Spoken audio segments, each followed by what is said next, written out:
Nul n'a le droit d'effacer une page de l'histoire d'un peuple, car un peuple sans histoire est comme un monde sans âme, dit Alain Foucault.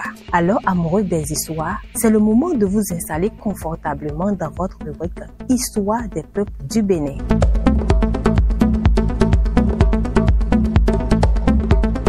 Aujourd'hui, nous allons visiter l'un des plus puissants royaumes de l'Afrique de l'Ouest. Il s'agit du royaume d'Alada. La commune d'Alada, ville stratégique au cœur du département de l'Atlantique, couvre une superficie de 381 km². Elle était peuplée par 30 000 habitants en 1660, mais lors du recensement de 2013, elle compte 127 512 habitants. Escale prisée des voyageurs sur la route du centre et du nord Bénin, elle est limitée au nord par la commune de Tofo, au sud par la commune de Toribosito, à l'est par la commune de Zé, à l'ouest par la commune de Pomancé et de Bopa. Elle compte 12 arrondissements que sont Agbanou, Awanozon, Alada, Atogon, Avakba, Ayou, Renvi, Lissegazon, Long Agomé, Sekou, Togudo, Topo, Avagudo, pour un décompte de 84 villages et quartiers de ville.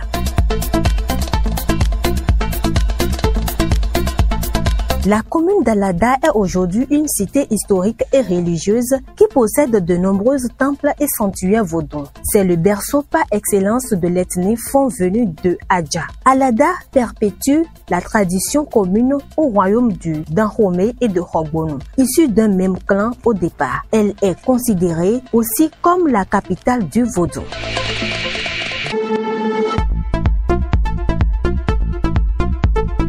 La création du royaume d'Alada a fait l'objet de nombreuses publications historiques et à la mémoire collective de retenue que tout serait parti de Tado, plus précisément de l'exode de Kokmon et des siens. Un jour, alors qu'il était sur le trône, il fut victime d'un complot qui entraîna son expulsion du royaume et qui faillit lui coûter la vie. De retour dans son royaume, il punit le frère qui lui ravit son trône et cassa la calebasse symbolique Adjaka dans laquelle buvaient les rois pour qu'aucun roi ne bût plus jamais dans ce récipient. Son forfait accompli, il quitta Tado avec sa famille et ses partisans. Après une longue marche, il s'arrêta dans une région qui retient son attention. Il y fit transplanter un fromager et créa ainsi le village Adansa, berceau de la ville d'Alada, et se surnomma Adokwe Adjaronto. Il mourut après quelques années de règne, laissant 3 fils dont l'un succéda à son père. Les 2 autres fils s'en allèrent fonder le royaume de Dahomey et de Hogbonou.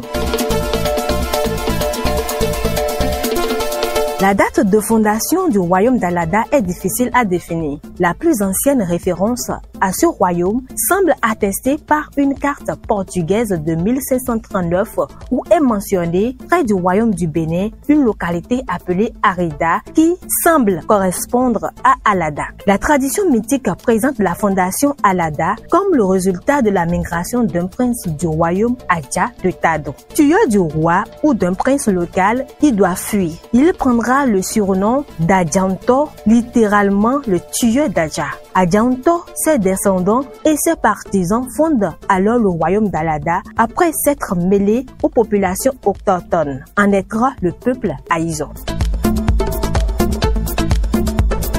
Historiquement, Alada était la capitale d'un royaume fond appelé Adamsa, qui signifie le lieu de la colère, le siège de la colère en langue fond. Alada étant le terme utilisé par les locaux encore aujourd'hui pour dire passer dans l'au-delà. Les termes Alada, Ardra, Arda en français sont utilisés par les colons pour désigner ce royaume. D'après les historiens, le royaume d'Alada fut le plus important et puissant royaume de sa région du 16e au 18e siècle quand il a été conquis par le voisin royaume du Dahomey. L'actuel roi d'Alada a été intronisé le 2 décembre 1992, 10 ans après le départ chez les ancêtres de son feu père, le roi Toi Bedegla, qui signifie le léopard a rugi. Que tous les animaux de la forêt se taisent. Autrement dit, fini les querelles de succession. Il a désormais un maître à bord. Le royaume d'Alada a aussi imparti l'histoire de la libération des peuples outre-Atlantique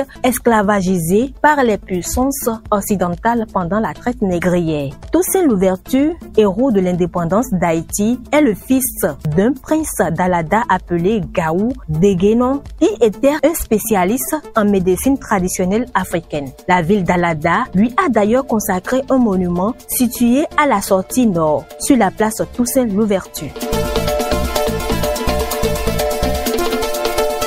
Pour les Haïtiens, Alada est une ville sainte. Dans le vaudou haïtien, jusqu'à ce jour, on chante couramment un chant en mémoire de l'unité que Toussaint Louverture a instituée. En tant qu'État puissant du golfe du Bénin, la commune d'Alada est aussi réputée pour la fertilité de ses terres. On y cultive le maïs, le manioc, la tomate, le piment, l'arachide et surtout l'ananas, véritable culture de rente qui rapporte des devises à l'économie locale. L'élevage des zolacaudes, des escargots, les fritures et les plats qui en sont issus font d'Alada une escale préférée des voyageurs. Qui parle d'Alada parle également d'une variété de sites touristiques. Dans cette longue liste, on peut citer la visite du roi d'Alada à Togoudo, le monument de Toussaint Louverture dont la mémoire est honorée tous les 1er novembre, les palais royaux et le centre marial d'Alada.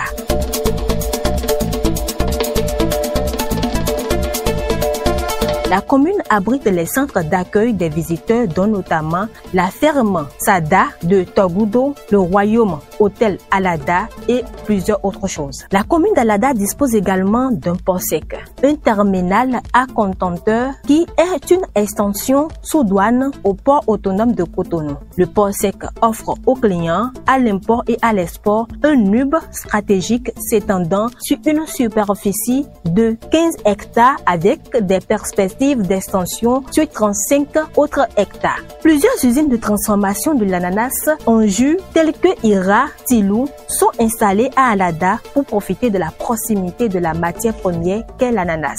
Une caserne militaire est construite dans l'arrondissement d'Awanonzon. Elle a été initiée par le gouvernement du président Patrice Talon pour délocaliser le camp Guézo de son site actuel de Cotonou vers Alada, chef-lieu du département de l'Atlantique, qui a tout aujourd'hui pour être une ville d'avenir.